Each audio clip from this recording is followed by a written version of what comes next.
Hello, everyone. I'm your host, Jasper, and this is the Howdy Podcast, a Boys Love podcast. Not many of you might know who I am. I am a regular 20 something year old guy who happened to really like watching TV series, especially BL. This is the very first time that I've started a podcast on my own, and I've been thinking about it to start one for a very long time. So I am really nervous right now. So please bear with me. So how did I get started watching BL? Well, you guys might ask. A funny story. I was on Netflix one day where I coincidentally came across a Thai movie called The Con Artist, starred by Frank and Barry. So after watching the movie, I was really astonished by their acting, especially by Fern. So I have continued to search for movies that she's in. And then Netflix recommended me Together the series.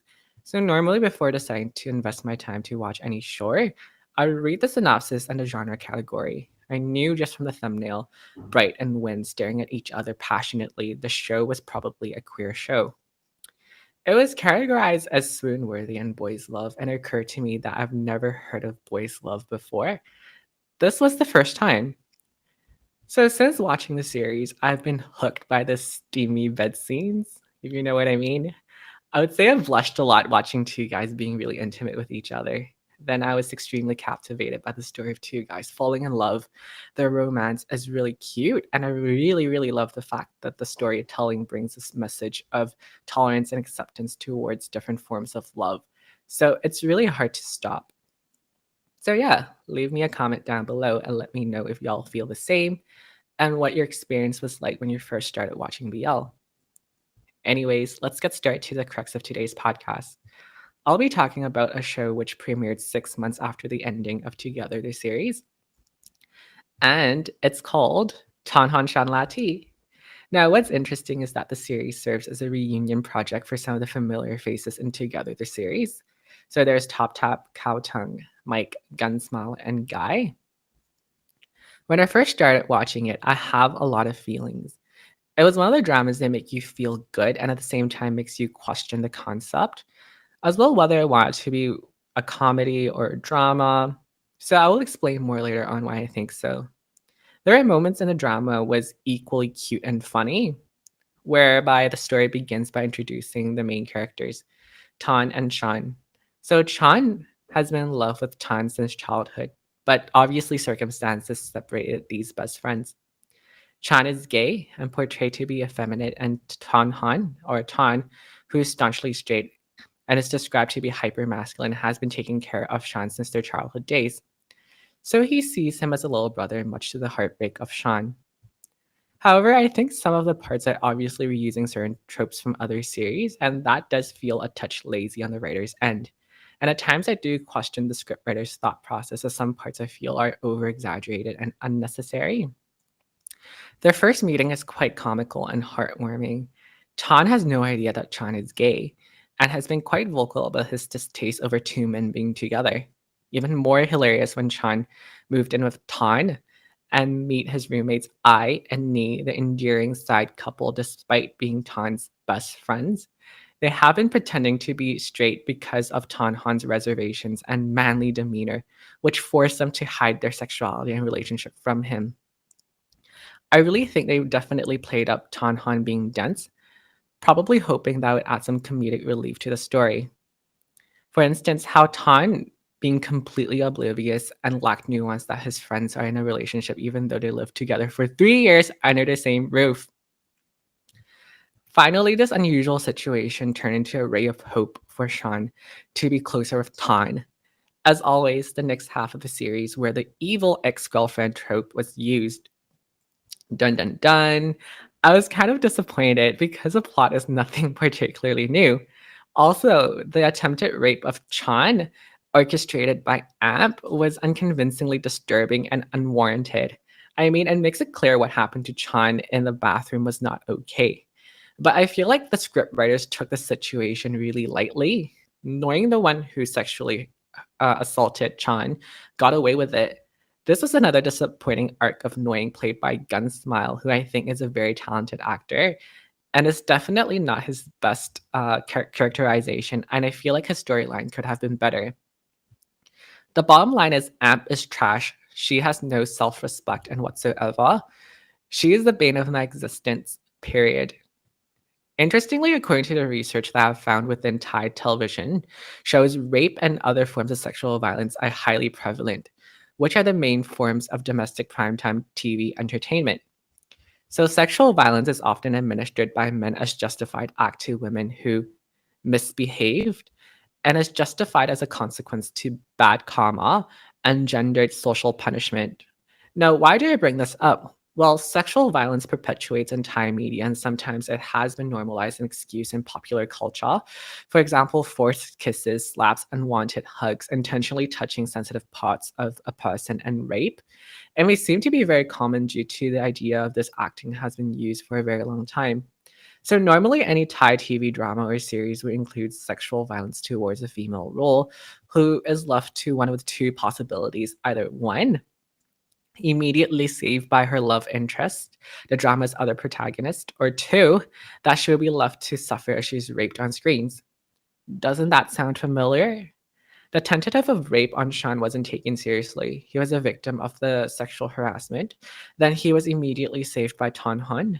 Many elements of the Thai TV series that present rape scenes increases audience expectations of a romantic story that can be quite offensive and disgusting in real life. So I think no matter how good the series is, nobody should be okay with such a behavior. Moving on slowly, Tonhon realizes he might actually like Chan. He is left with shock of his own feelings and the jealousy. Man, the jealousy. Tan faced a familial situation as his ex-girlfriend literally outed him to his parents, constantly plaguing their budding romance. As alluded by INE, it seems Tan's awareness of same-sex attraction is still complicated by his domineering father's old-fashioned notions about gender and family. However, it's slowly becoming more compelling to watch Tan Han's efforts to defend their relationship and consistently tries to win Sean's affection, which I think is extremely heartwarming. This brings me to my next point, the father who is homophobic and as heteronormative as you can get.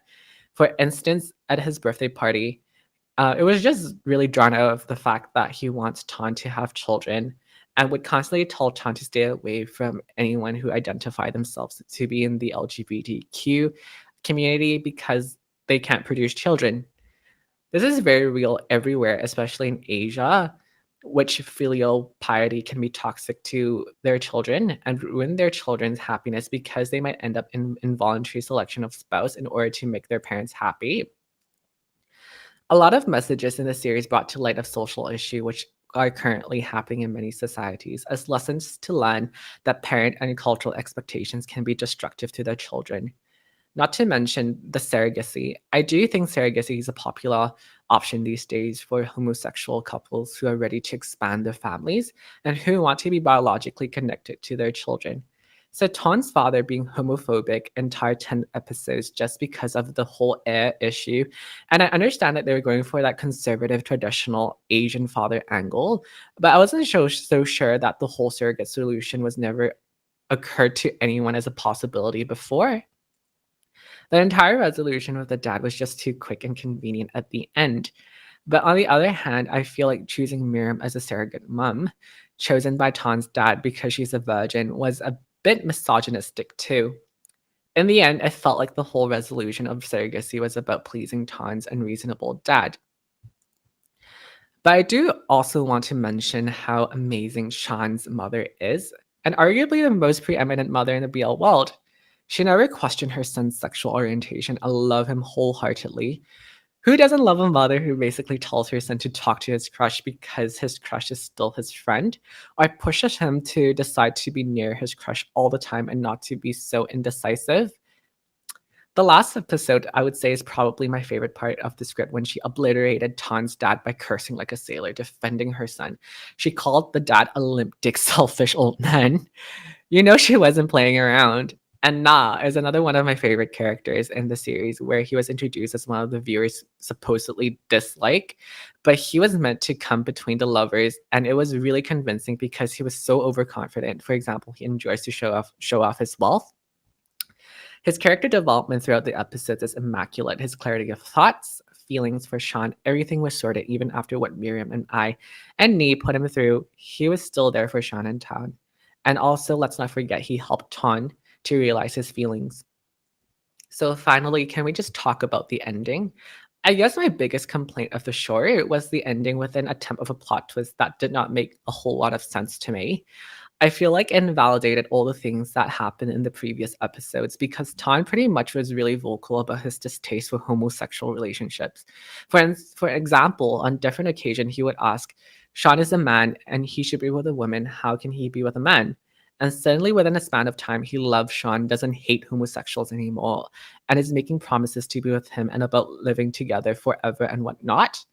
I felt like a homophobe turned gay by the power of love trope is overly done, and it felt the scriptwriters completely abandoned the story structure.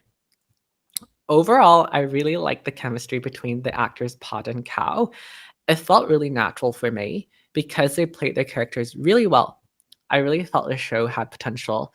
If you're looking for a pastime, I would recommend it as more of a background show, not fully invested into the plot, waiting on the edge of your seat type of thing. It's lighthearted and easygoing, but I think the story had a lot of loose ends, things that I feel like it didn't make much sense to me. In the future, if they were to renew the series for a second season, I would love to see a better pacing of the storyline and a plot that's homophobe free, where sexuality isn't the main source of conflict. It gives people hope that they can love whoever they want. I think it would be interesting to also incorporate Chan and Ton raising a family in the story. So here are some of my thoughts on Tonhon Chonlatee. This is my honest opinion of the show. I'm also curious about what your thoughts are. Did you enjoy watching it? Did you feel the same after watching the show? Or have I completely missed the mark? Feel in the comments section down below. If you enjoyed the video, please don't forget to give me a like, subscribe to the channel, and follow my Instagram, Twitter, and Patreon, which will also be linked in the description box down below. I'll see you guys next week. Bye!